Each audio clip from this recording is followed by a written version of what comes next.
Welcome back to the channel, everyone. It's Sandy from the Curtain Boutique. Today I'm going to show you how to make this beautiful padded pelmet, a stunning fabric and beautiful piping matching. We're going to be needing quite a few bits for this project, which I will list down below. So without further ado, let's get started. I'm just getting ready to cut my wood, and I'm going to be using these glasses to protect myself when I'm cutting.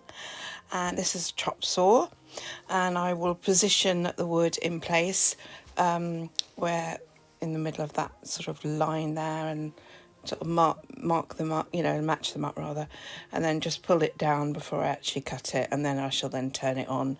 Once it's in place, I shall then turn it on and cut it. I will have to do this into two pieces because the actual blade is not wide enough, so I'll have to turn the wood round as I'm doing now.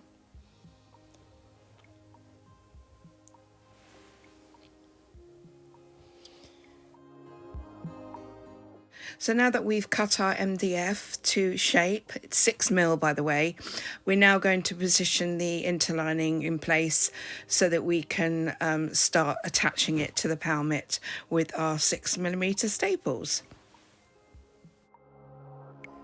Right, so I'm just putting the interlining onto the MDF face first. And I'm just going to iron it all on so it's nice and sort of flat.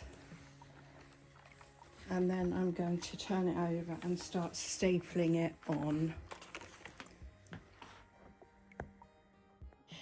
So we've got our 6mm staples ready for the first actual stapling. Now we're going to start, obviously I'm going to show you how to just quickly put them in. So you just take out any little ones that are there, which there are. You can cut them in half and just add, but I just like to have a whole row of them. That will keep me going till maybe the end of the pelmet, hopefully. So yeah, that's how you put those in. And then I'm going to start the actual stapling part.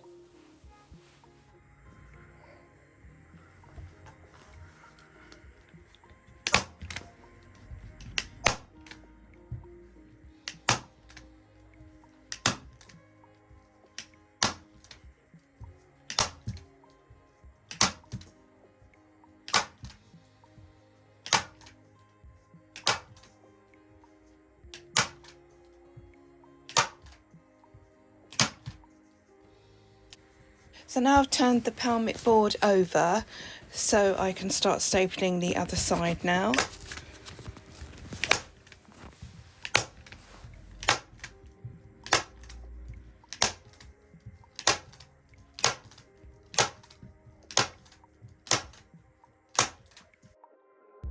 Right, so I'm just going to do the side part of the pelmet. So I'm cutting the side here just a little bit in, not right to the end, and using the wrong scissors. I couldn't be bothered to go and get the big ones, so then I decided to get the big ones because that was a silly idea. So yes, and then cutting off, just leaving about, I don't know, ½ an inch on the end there. And my scissors need a sharpen, don't they? I won't probably cut that side because that's about the right amount to leave. So I just tuck that in and then pull it right under and make sure it's all nice and taut, and then staple in there so that the edge is nice and sort of flat and all tucked in nicely.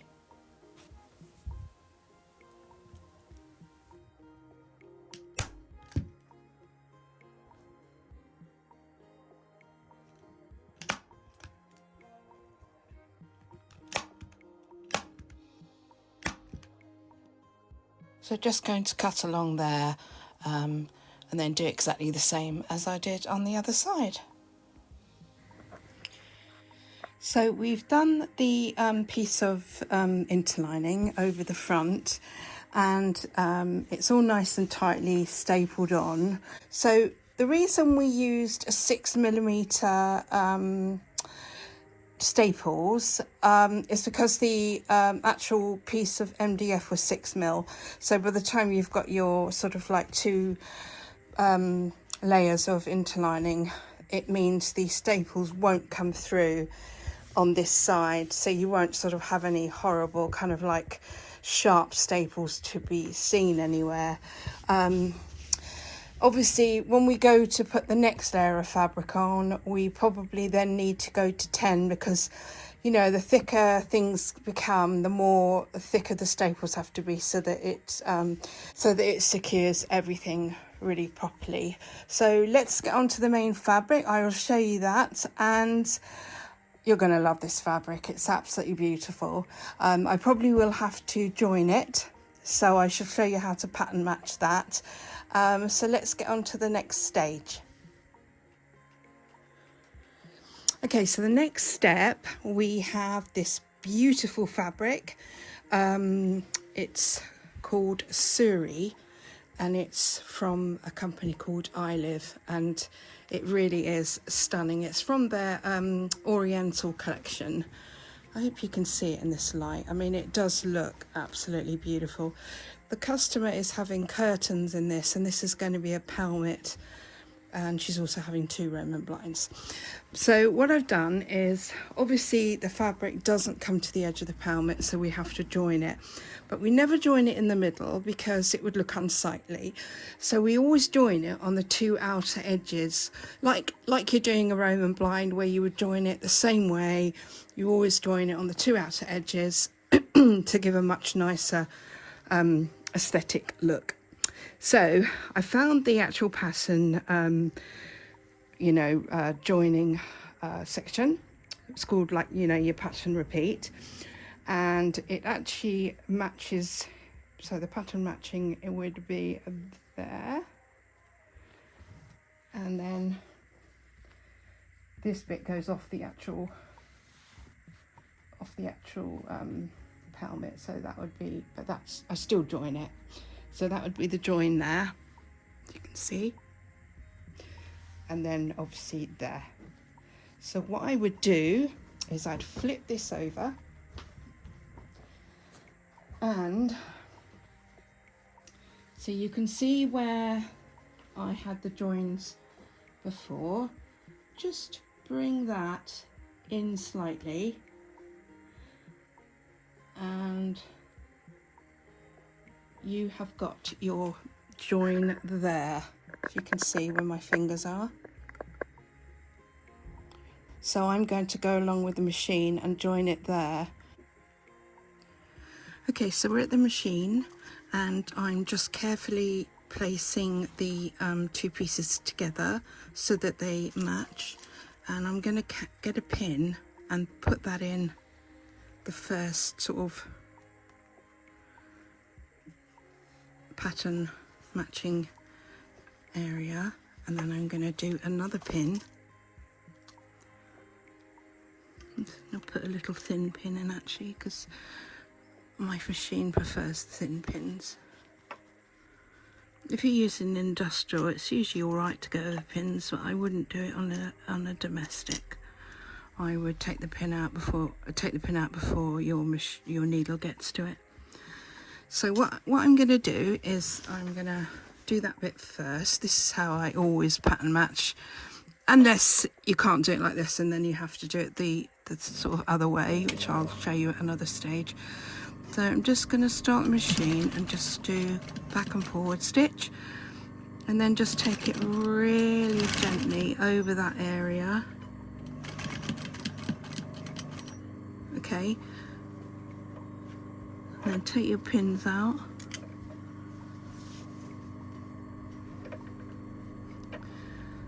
Obviously, as you go, make sure there's the same amount of fabric all the way along here, so like from there to there, from there to there, so that you don't have any wonky lines. And then here you can see how nicely that's pattern matched. Let's just check that. You can always tell, because if one bit doesn't work, then the other bits won't work. So I'm going to find another little pin. These are the pins that are sort of thinner, so I use these, which are the ones without the glass beads. But it's entirely up to you what pins you use, obviously. But these ones work well at the industrial machine for going over things. So let's just move that a little bit. It looks a little bit okay. So now I'm just going to take this slowly and go right on the very edge. And then I'm going to go over the pins here very slowly. And then just leave that there for a minute while I take the pins out. And then just finish the rest of the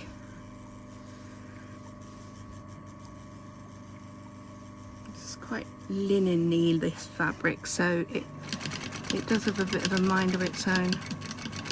And then just get to the edge and go back and forward. That is the first one. Now, oop, my camera went a bit wonky then. So I will then do the other side. I won't bother showing you because you've seen how I do it. So I'll show you how that looks.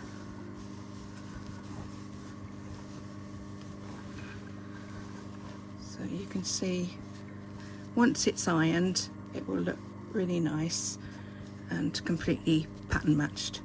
But at the moment that still looks nice even before it's ironed. But it will look so much nicer when it's had the iron on it, and then the one up here is the same. It's still nice and matched, as you can see there. Right, okay, so I'm going to do the other side and then we'll go back to the pelmet and we'll start putting the main fabric on. Okay, so we've sewn the seams. So this is our pattern matching, which has been ironed. And then we've got another seam here, which again has been pattern matched. And we've got the fabric in position for it to be the same amount of distance between the end of the pelmet to the first seam. And then again, this end of the pelmet and the first seam here. So now I'm going to go through and adjust the pelmet in terms of like the top, so that we've got the right pattern at the top. So whatever I want to feature at the top, I want to sort of do that now. So what I'm going to do is I'm going to make sure that this is at the top. So we've got it at the top there. And we just go along and make sure that, you know, it's at the top. Because we don't want a wonky pelmet. We want the pattern to be exactly the same all the way along. So that is what we do. Okay, so that is done. I am now going to pin it, as in just anchor a few pins on it.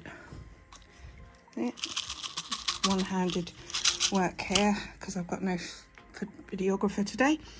So I'm just going to put the pin like that, kind of like that, so that it's just holding it, you know, it's not going to move. I'm just going all the way along. Oh, that one didn't stick.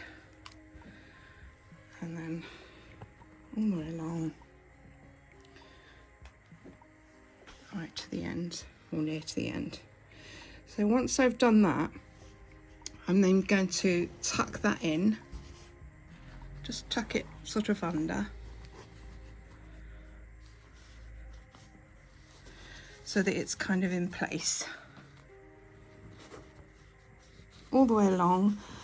And then I shall do the same at the bottom, tuck it under, and then when it's kind of all sort of like anchored a little bit, I shall turn it over and then I'll start stapling.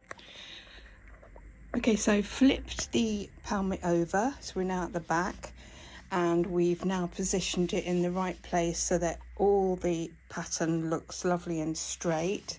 So you've got that one like that, and then that one the same, and then that one the same as well. So they're all looking very straight. So I'm now going to staple this bottom part in. Okay, so now we're going to staple everything in. So we're going to start from the outside edge, the inside onto the outside edge. Always start from the middle and work outwards, because you might make a mistake at this end and then it's harder to put it right. Put one on the actual seam and then carry on all the way up.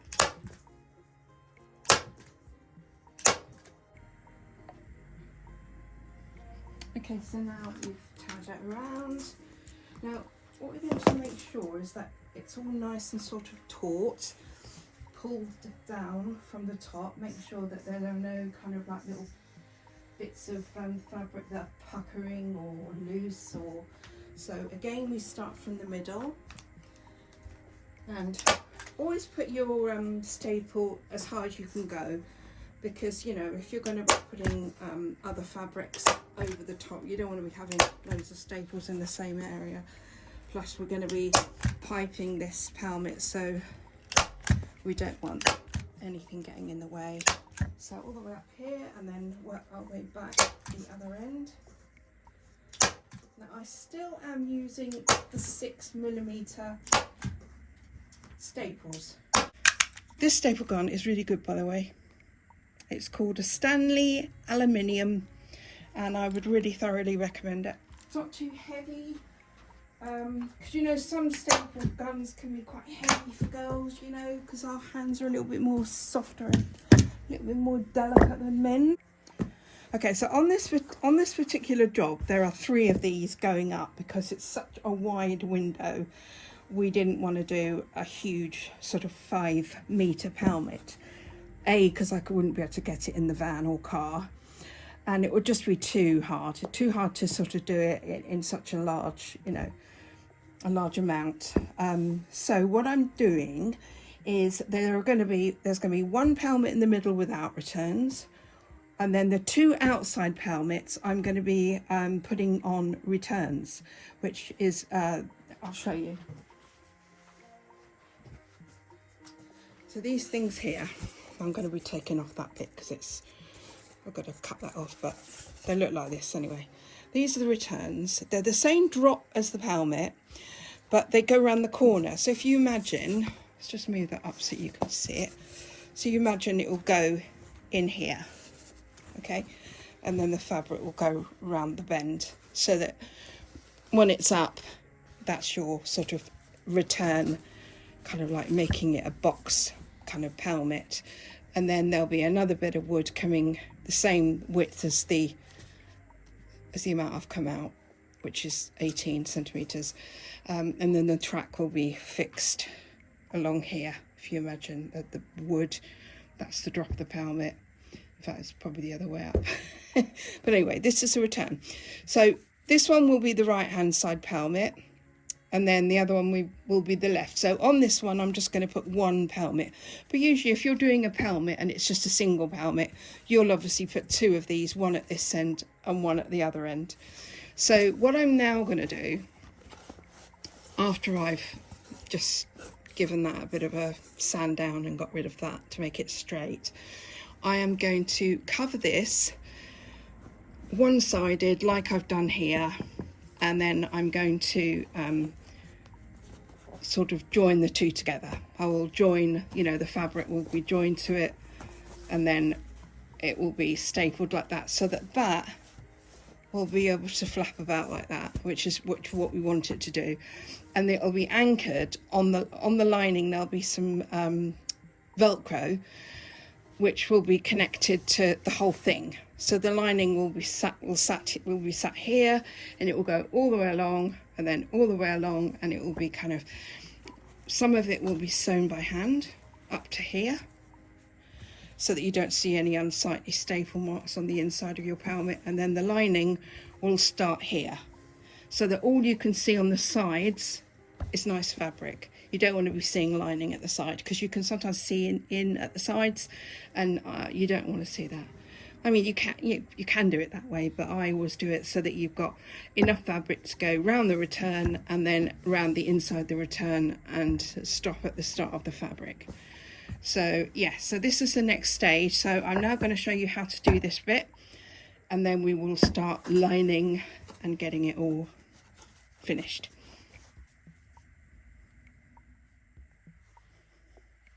Okay, so I've covered this. I brought it right to the end. So it's like right to the end. And then I've stapled this here. And now I'm going to stick this into the pelmet. And make sure it's really straight. And again, make sure your pattern's nice and straight.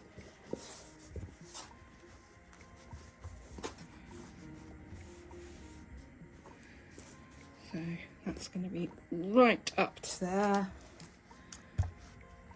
Staple this in. And then make sure you do one either side. In fact, make sure you do a couple because we want it to be really strong. Okay, same this side.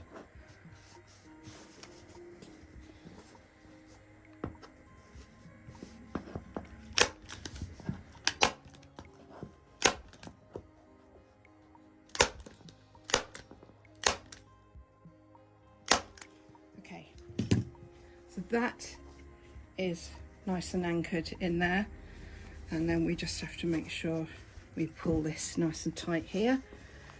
Now I'm going to cut, let's move that up so you can see. So I'm going to cut this bit here, a little bit here, so that it's not all like bulky. So I'm going to do it both sides. I'm going to do it along there and along here, up to there, along there. Grab my scissors.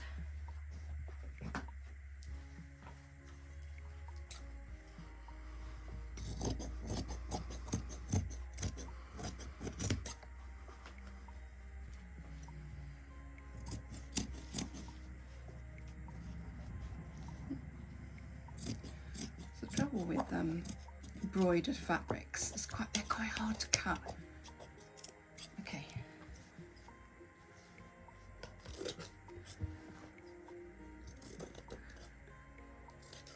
Okay.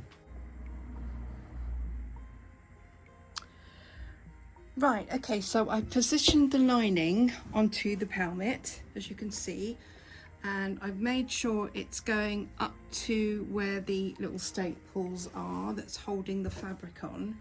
And then I'm going to also position the lining so that it's literally just before the return of the actual pelmet. So we're going to get the staple gun.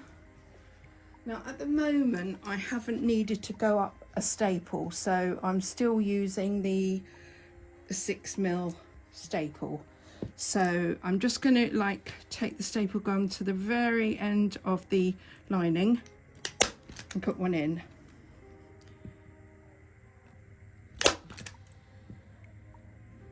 All the way along. Now they won't see this, the client or whoever you're doing it for, because this will be at the back of the pelmet, so you won't see this at all. Now what I'm going to do here is because I'm putting piping in which is going to sit here, I'm not going to do anything at the bottom, but I am going to cut it. But first of all I want to make sure I've got enough lining to tuck in under the top, because this is where my Velcro is going to go. Now I could cut it away here, but if I do that, the chances are it will fray and then that will come out. I just wouldn't, so I'm just going to tuck some under, and then I will get my Velcro along here. The Velcro is going to come all the way to here as well. This is where I'm going to probably use the 10, sorry, not the 6, the 10mm staples because they're thicker and they're going to hold the Velcro on much more stronger than as if I didn't use them. So I'm just going to go along and smooth it all out, tuck it under to get that all ready in place so that I can then position the Velcro. Right, so I'm now going to make a line across the bottom of the Pelmet so that I can sort of see where I need to cut my seam allowance, and I'm only going to just cut about an inch along there, but I just make that sort of like crease so that I know where I'm going to cut it. If you want to mark it out, obviously do so, but I just do it by eye. I've been doing it so long now, so yeah, I just do it by eye. Right, so I've cut my pieces of bias binding in the contrast colour, which is rather beautiful, and I'm making sure they're all 5 centimetres, and then I'm going to join them all together, and I shall show you on the machine how I make my piping. Right, so you get the piping in the middle and you fold it so that it's in half, and then start sort of about an inch down. Now I've got a really good foot here that takes me right up to where I'm actually doing my sewing. So let's get that in half. Now, and then I've got my machine on quite slow so I can show you, but this is kind of how you do your piping. Let's do a little bit more.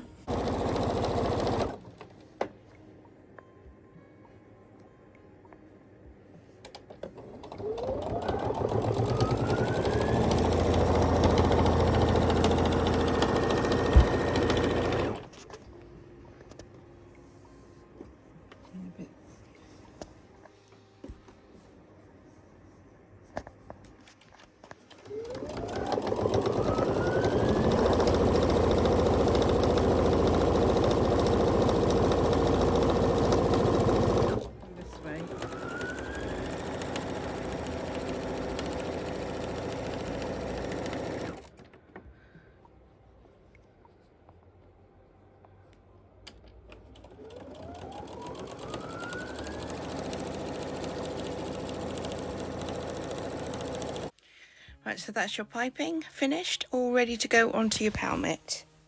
Okay, I've turned this in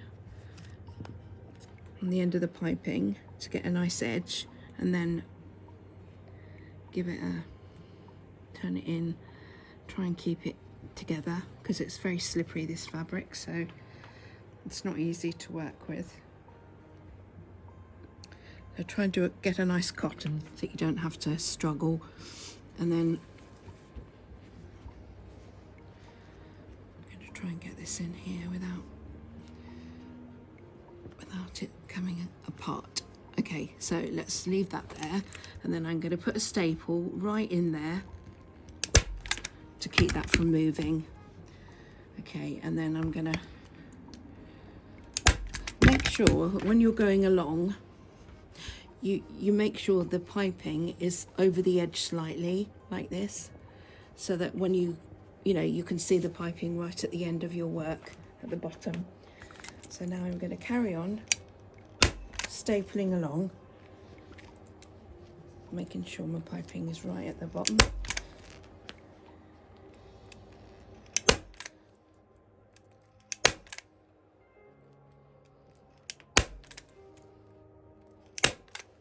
We just do this all along. Move my iron out the way.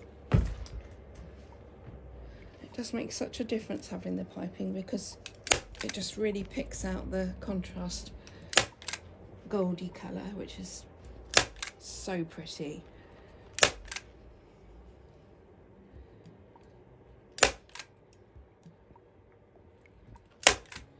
So let's give this a staple there, and now we're going to cut it sort of about 2 inches past. Okay, and then we have to undo it And we need the unpicker.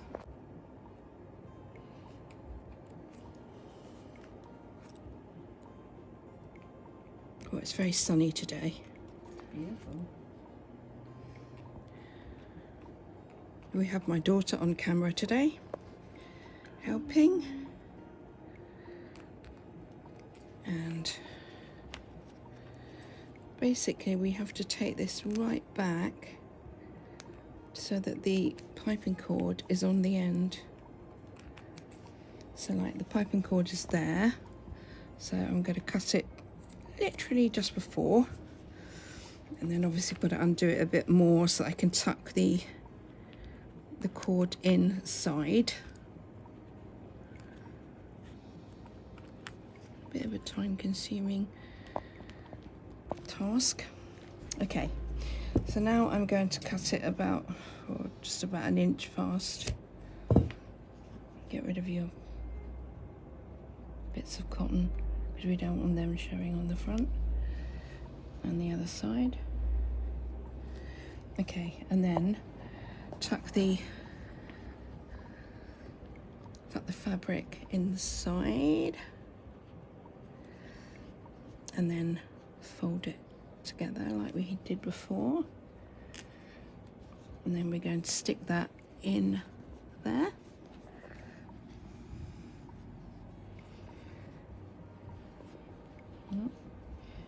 Just tuck it in a little bit more, it's a little bit big. It's quite fiddly this bit, but you know, take your time and it will go in.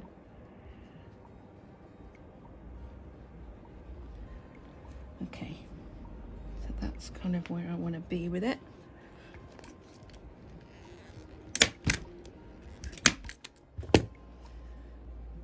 And then just flatten it out, and then you got your hand stitching there, which will cover those staples, and then all you'll see is a nice, because obviously you will see that bit at the side, so you just pin that bit in place with, I'll actually do it this way, it's probably easier. Like that.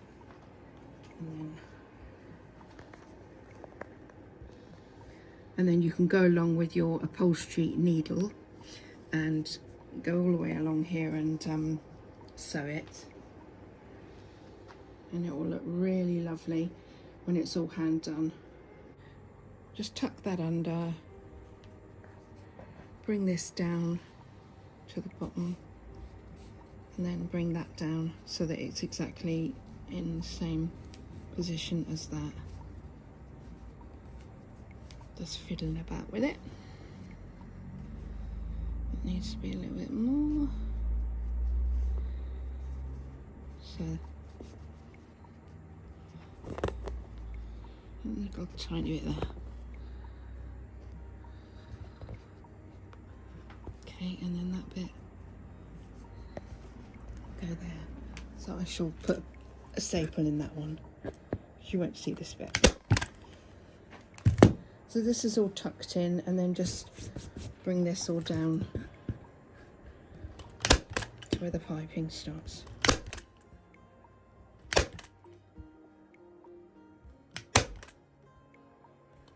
Okay, so apart from the hand sewing at the sides, you have completed your pelmet.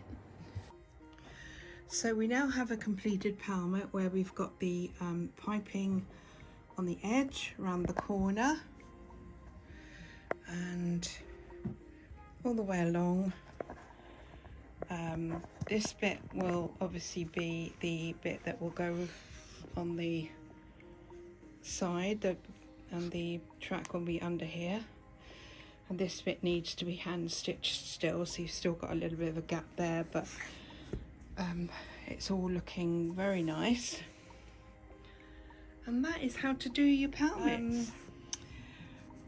Obviously you have to put the male Velcro on the edge of the board, which I will show you when I put that together. But basically it's going to be a board that will be this, the width of the pelmet, and the actual depth of the board will be the depth of my return. So that's kind of what it would be like. So it'd be like a shelf fixed to the wall with Velcro around the shelf, if you get what I mean, and then this will stick to it. So yeah, really nice pelmet. I hope you've enjoyed this tutorial. It's been fun doing this one because it's completely different to anything I've ever done before with my tutorials. I mean, I've done loads of these pelmets, but I've never really actually done a tutorial in one. So if you've got any questions or you want any of this fabric, feel free to let me know. And I'll do my best to help you. So thanks for watching. Please subscribe to the channel and hit the bell button so that you can get any new videos that I post, and give me a thumbs up because that really helps my channel, and I look forward to posting more videos in the near future. Okay, bye for now.